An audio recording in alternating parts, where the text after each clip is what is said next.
கருணாநிதி அவர்களுடைய அன்பு மகன் ஸ்டாலின் நிறுத்துகிற தேவேந்திரருக்கு தேவர் போட போறாரா, நாடார் போட போறாரா?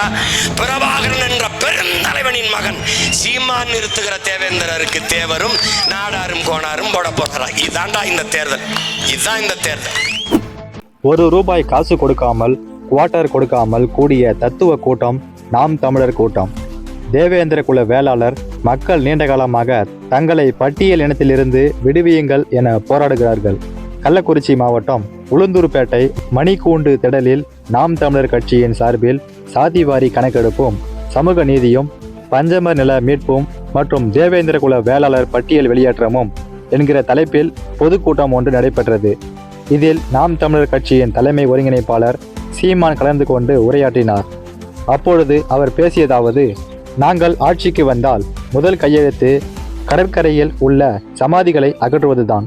குடும்ப ஆட்சியை அகற்றுவோம். மிகப்பெரிய 2 பதவிகளை குடும்பமே வகித்து வருகிறது. பெரும்பான்மையான சமூகத்தினர் குறைவாக அமைச்சர் பதவி வகித்து வருகிறார்கள். 12 லட்சம் ஏக்கர் பஞ்சமி நிலம் மட்டும் இருந்தால் தாழ்த்தப்பட்டவர்களாக பட்டியலின மக்கள் இருந்திருக்க மாட்டார்கள். பெரும்பான்மையான இருக்கிறவர்கள் மறவர்கள், அடுத்து தேவேந்திரர், அடுத்து நாடார், அடுத்து கோணார். இந்த 4 தமிழ் சமூகமும் ஒன்றோட ஒன்று இணையவில்லை. தேவருக்கு தேவேந்திரர் போடவில்லை, நாடாரும் கோணாரும் போடவில்லை. அதனால் ஐயா கடம்பூர் ராஜு வெற்றி விட்டு விட்டார். நாங்கள் ஆட்சிக்கு வந்தால் குறைந்தபட்சம் 10 லட்சம் ஏக்கர் நிலமாவது மீட்போம். எதிர்த்து கேள்வி கேட்கக்கூடியவர்கள் திராவிட கட்சிகளோடு கூட்டணி வைத்ததால் தான் பஞ்சமி நிலங்களை மீட்க முடியவில்லை.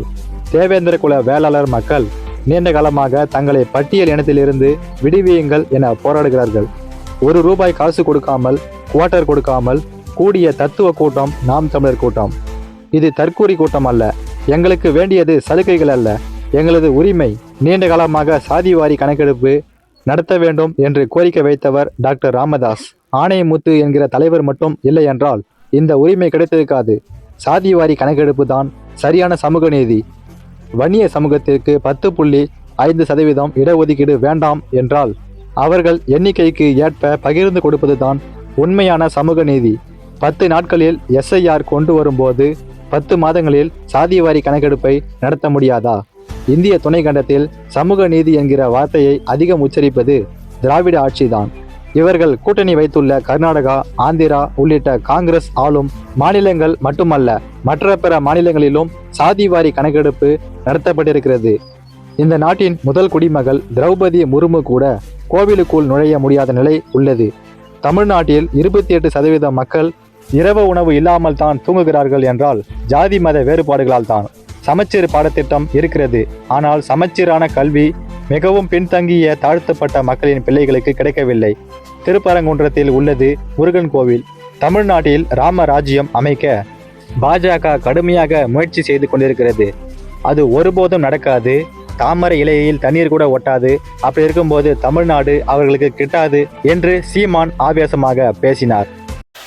இப்போது நான் தேவேந்திரர் எங்களை பட்டியலிருந்து வெளியேற்று என்று போராடுகிறேன். நான் யார், நீ யார்? யாரிடத்தில் முறையிட்டு போராடி கொண்டிருக்கிறாய்? ஒரு தடவை உன் நெஞ்ச தொட்டு சொல்லி சிந்திச்சு பார்.